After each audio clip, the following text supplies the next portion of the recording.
Hi, and welcome to MGAC's Inner Voices, a podcast where we dig into issues of diversity, equity, and inclusion in the architecture, engineering, construction industry, brought to you by MGAC.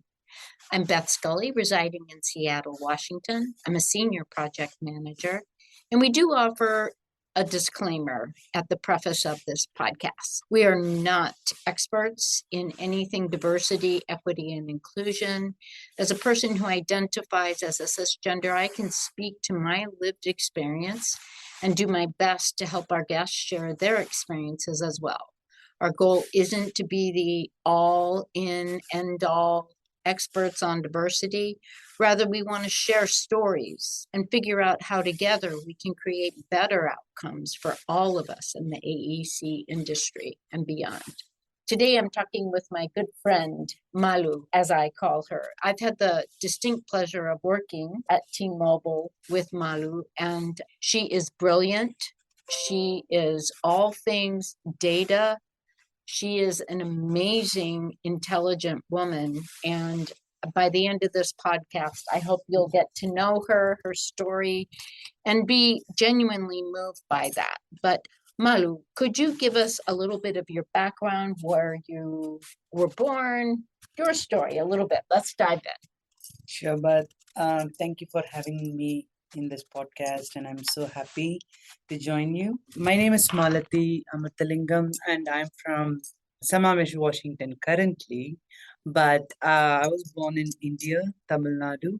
All my siblings and parents are there still, but I'm the only one moved to US right now. I completed my engineering degree back in India, and I got married and I moved back to US. Now I work as a senior analyst in the business intelligence space. To start my career, I started as a tester and I took various roles and multiple companies, and I love data. So finally I decided this is my path and I will stay in the data in the backend part. So I really love my job and all the colleagues I work for, and so far I'm having a good time there in the workplace. I come from a very loving family, a hardworking dad, and he wanted us to study because he didn't study. But love and affection was a top priority in my house. And he was such a hardworking, so I think that flows into us.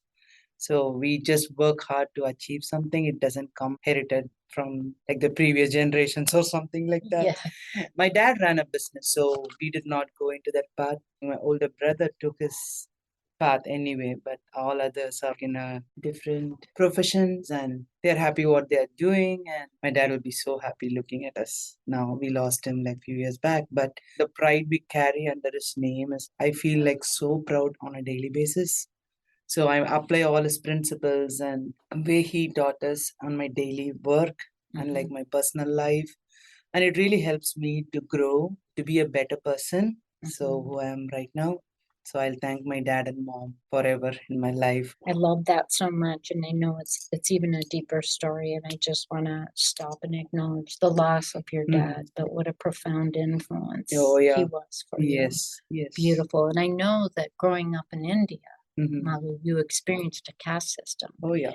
If we can delve into that a little better, because I think it's shaped the way you view discrimination and even how you approach your work. So if you could just enlighten our listeners a little bit on that. Sure, Beth. So caste system is a big thing back in India. It's kind of like racism, like what we call here.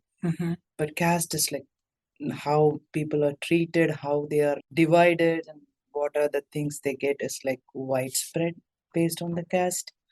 When I studied, we are part of a caste system where we get some perks based on that caste. We have to fill in that form. So now they're fighting why do you have that as a column? Don't do anything based on the caste. And when I grew up, I've seen people not let into the houses, and they should not walk through the houses. They have to just come back of the house to get something, and they don't even touch people.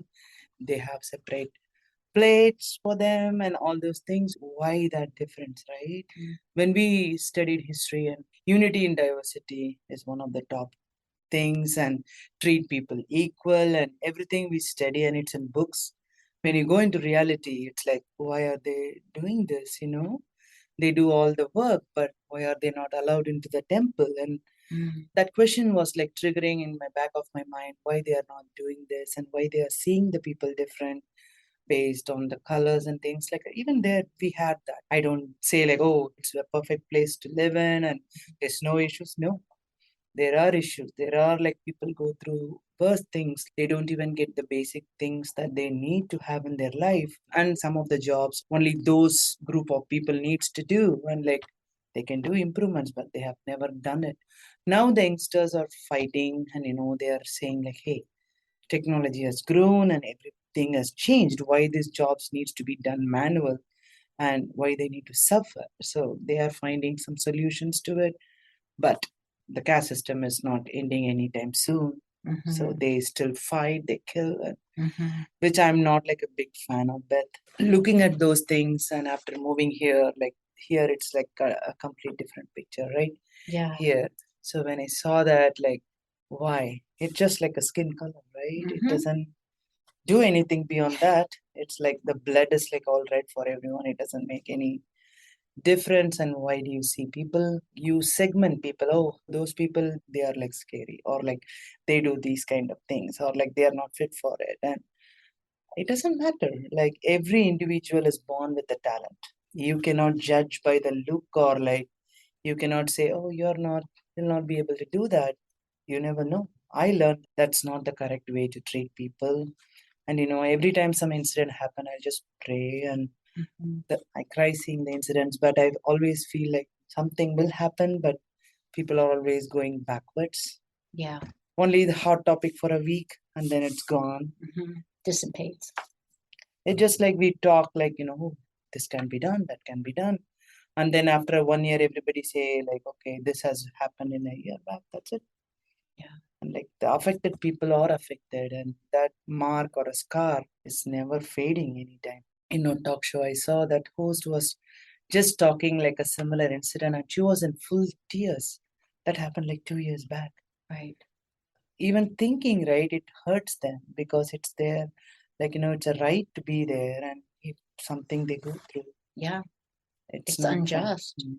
It's why we're having these conversations, Yeah. right? Yeah. Because to your point, it's just a color of skin. Yes.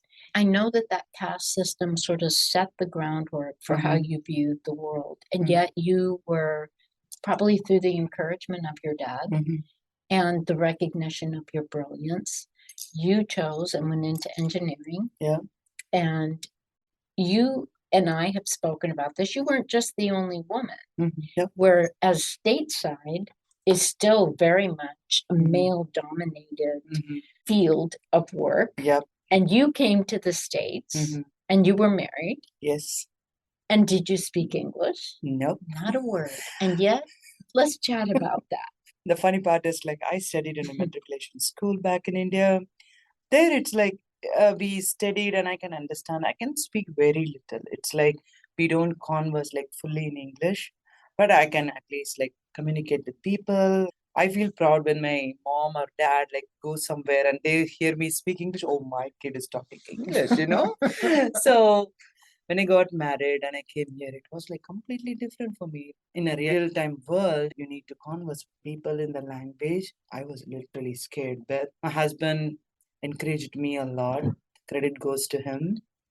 So he'll ask me to call and anytime like I need to get an appointment or like anywhere I go, he'll ask them, you talk. I'll start with my name. You know how my name is very long, like my last name especially.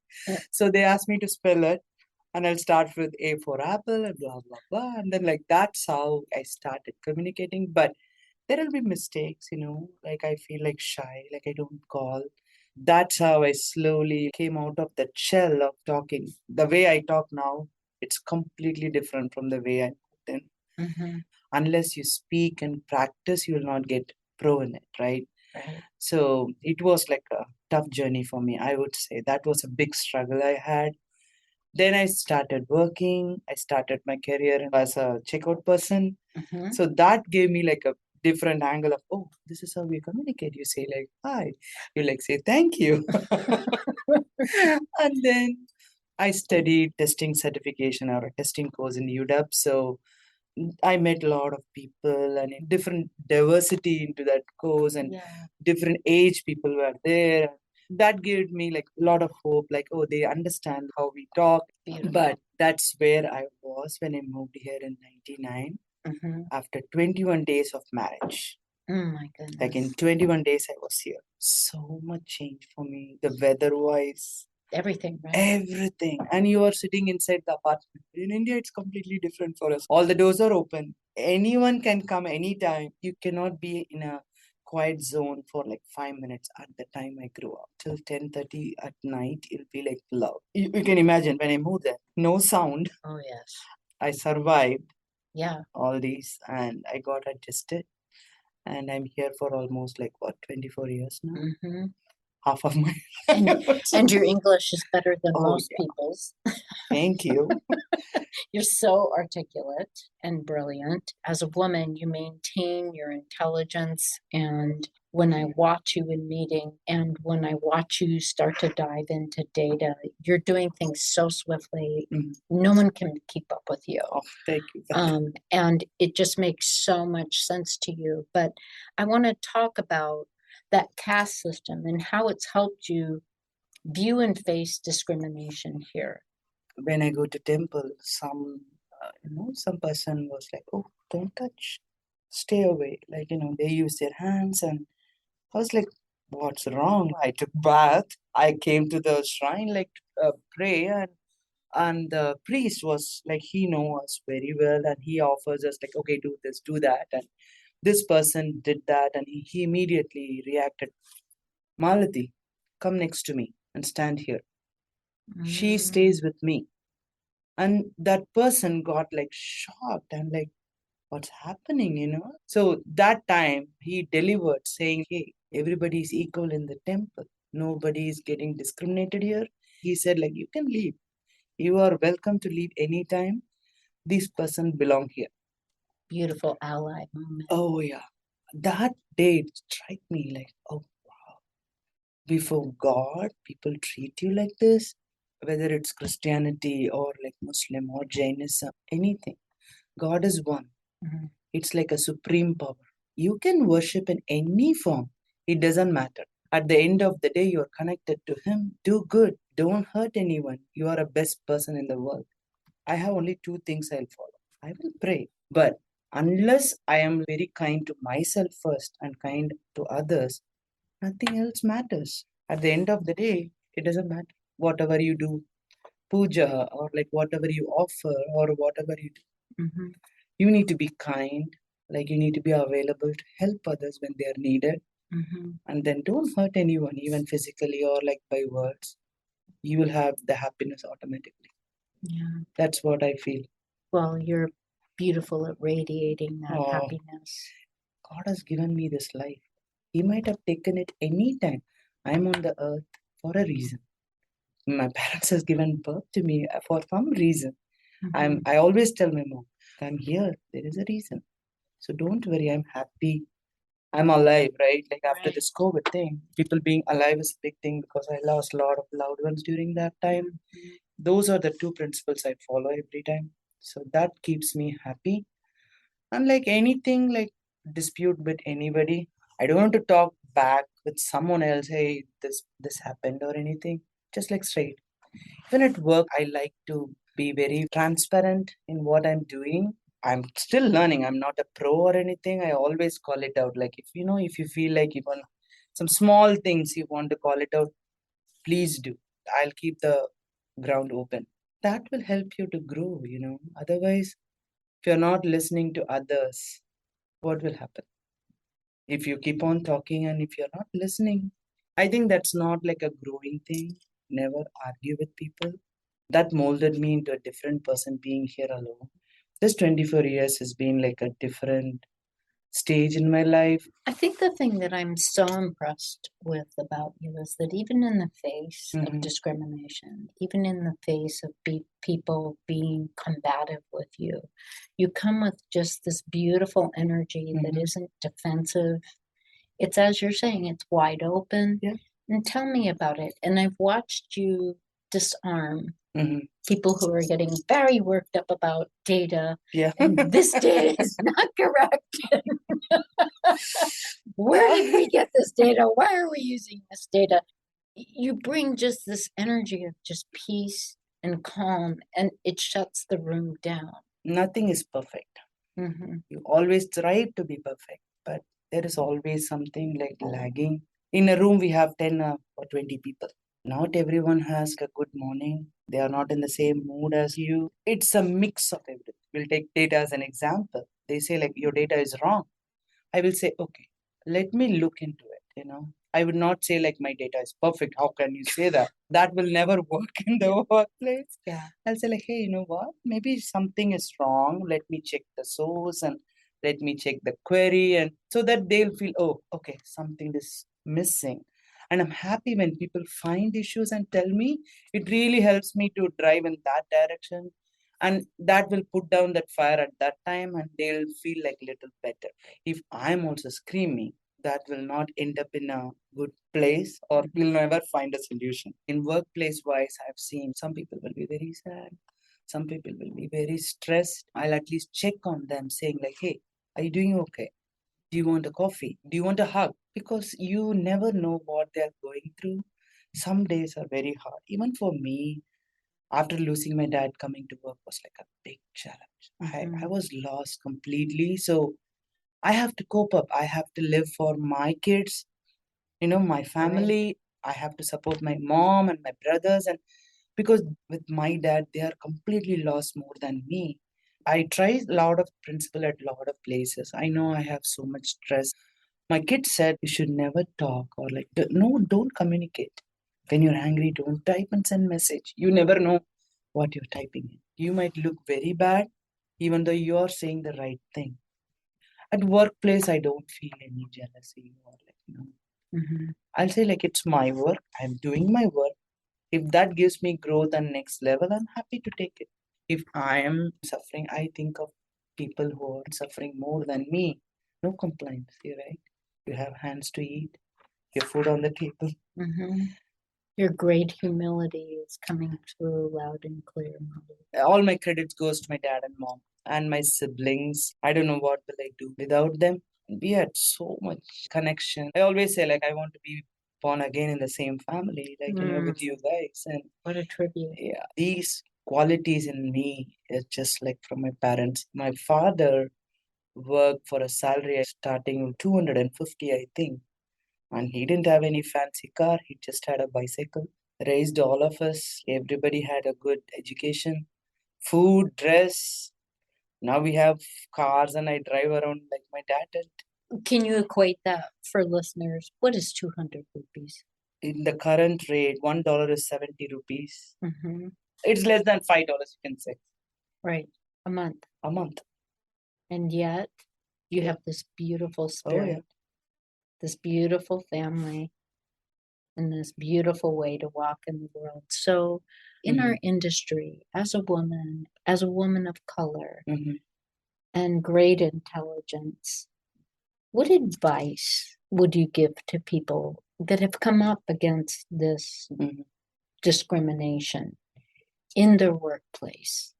And maybe they didn't have a wonderful family like you, and they can't credit that. Somebody that is really facing discrimination and cannot seem to get ahead and feels that kind of anger, what advice would you give to them? One thing I always feel, you cannot change others. You cannot change the way others think. I have seen people who never waves at me or even after saying hi, they never reply. But I still say like, hey, how's your day going? From my point of view, don't worry about that. You are awesome, unique in your own way. You don't want to worry like what others think about you. You do what you are born to do or being there to do at your work. Your work speaks. Whatever you accomplish speaks. It doesn't matter. You prove yourself by doing things that they cannot imagine.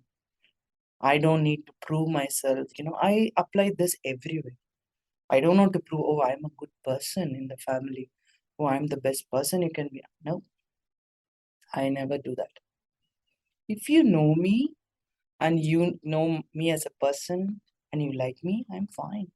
I'll die for you.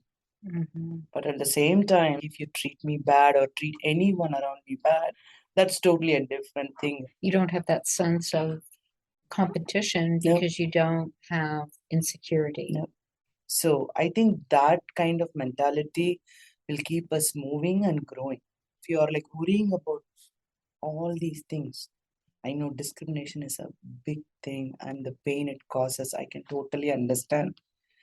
But I know like everybody doesn't have a family to support or a sibling to support, or like it's not always 100% effective or applicable to everyone. Everyone is different.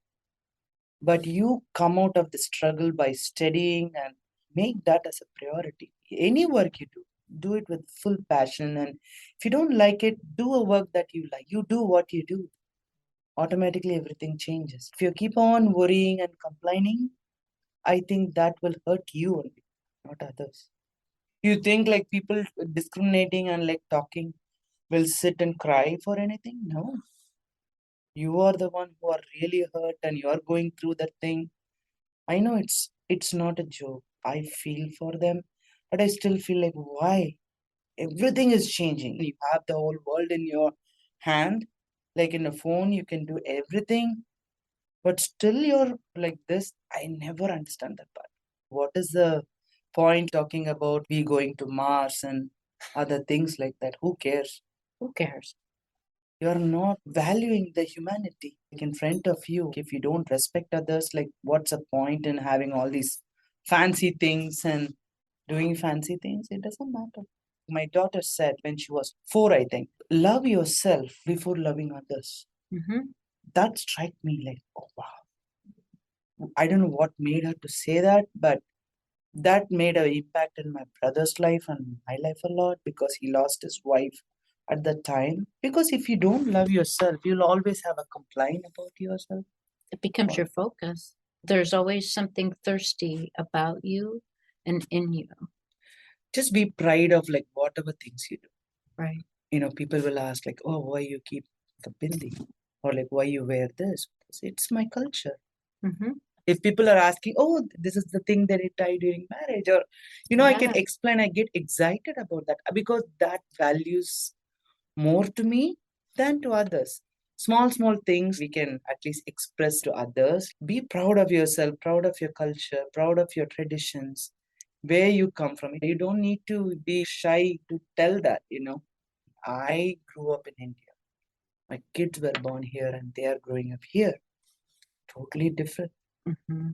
When I'm telling my kids every tradition we do, for them, when they go back to India, they have struggle speaking my language. So in my house, we speak only our native language.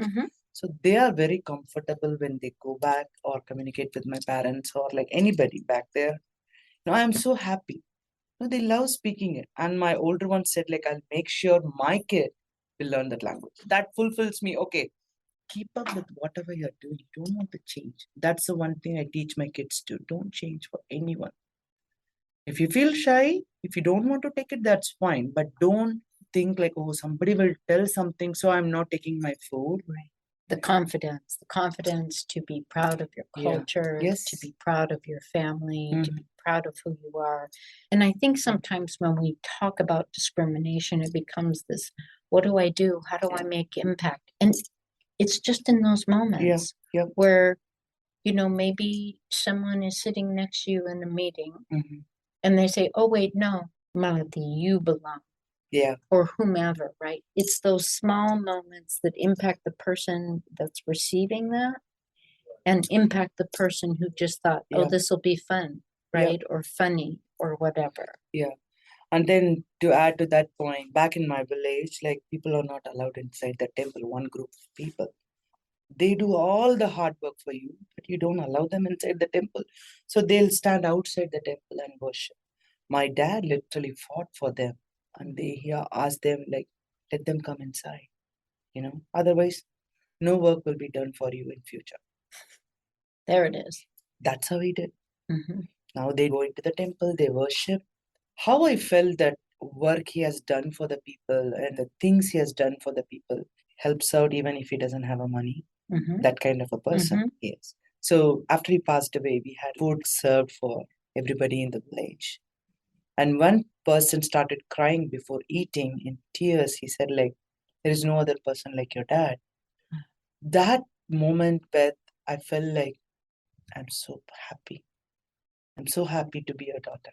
Yeah. That one drop on the banana leaf made me like think like how much my dad is worth to those people. That completed. I don't care like what he did. He stayed in the hearts of people. The same thing I want to achieve. I want to help. I want to be there. Like whatever I can. Small things. I can buy a food. I can drop off clothes. Many people are doing, I'm not saying, but I want to follow my footsteps of my father, and I want to be like that. Even here, I try, like, I see a homeless person by heart breaks. The last week also, I saw a person in the sun, and he was like in the 80s, maybe. It really like break my heart. Somewhere we can do to make a change, we should be the change. Unless I never talk, unless I do, right? Right. To see a change, you be a change. Like you need to bring that in your habit or a culture to deliver it. I'm Yes. saying. Yeah. I'm always so happy to Mhm. chat with you and learn more and go deeper with each conversation. But I'm more moved at the depth of you served up in such simplicity, right? Yeah. Because it is about our hearts Yes. at the end of the day, Yeah. right? It's do we remain, what's our legacy? Is I think what we're Yes. saying. Yes. You can have a very lofty career, Mhm. but what's your legacy? Mhm. Do you remain in the hearts of people as that person Yeah. who they were a joy to work with Mhm. and they were an ally to me? Yes. Now people will think like money can do anything, but literally I'll say like just money cannot do anything. Kindness make a lot of difference. I'm not saying like money is not worth it or anything, but unless you connect and do things, it doesn't matter. So even if you're giving like $1, give it with full heart. Our tradition is like serving food is like a big thing. You have to offer it with love, those things. I think it makes a lot of impact. How we interact and how you see things is like very important. I know we cannot go fix each and everything out in the world. At least do what you can and don't hurt yourself for anything, because seeing things make you angry at that moment, you feel like to do something. Don't do that. That is just going to impact you, not others. It's not self-love. So just like think how I can change this, right? Violence is not an answer for everything. Think of things that we can do. This generation is completely different, and kids are so aware of things because of this phone and technology. They know what's happening. They have a voice to tell everything. At least something should be heard. I don't know where it goes, but still, that will be my advice to the people who are hurt by the discrimination and other things. You need to come out of it, in the workplace. But to some extent, if it is not acceptable, just talk it out. Don't keep it to yourself. Tell someone. You have every right to do that. I see even small kids saying like not touching you because of your in this color, and then not talking to you. They just want to ignore you, even you are like the person who they need to communicate and talk. Yeah. That's not the way you need to raise a kid, because he's going to face a world in a different way. You should not plant anything in their heart from the kid. That's how they grow, and they are confined within that bubble. They never go out of the bubble to learn anything. But when he try to explore, at that time it will be really hard for him also. You should have that wide vision of seeing like this is happening. Even my kids, I've said, because we are from a different place, this will happen. They will not like you. They will ignore you. There are like 800 people. You cannot go change everyone. You have kids who are understanding, right? Just stick with them. Yeah. Don't react. Reaction will never do anything. Have that confidence to just be who you are and take that moment, take that breath, and look for allies, right? Yes. Look for friends, look for allies. Yes. I give a lot of credit for my husband. He and myself, the understanding, give and take, being there for me. I give a lot of credit for him. Yeah. He doesn't talk like me. He's a very quiet person. That's okay. It's the yin and the yang, right? It's a nice Yes. compliment to Yes. one another. So when he talks loud, it's like, Oh, I will give my attention to this now. But it was a good 24 years, ups and downs, Mhm. lot of losses. And Fun. we are here, but I missed a lot of fun back there, my brother's marriage. But at the same time, it molded me as a good person. So I'm happy. Yeah. Everything is like different in every place. When I go to India, it's a complete different thing.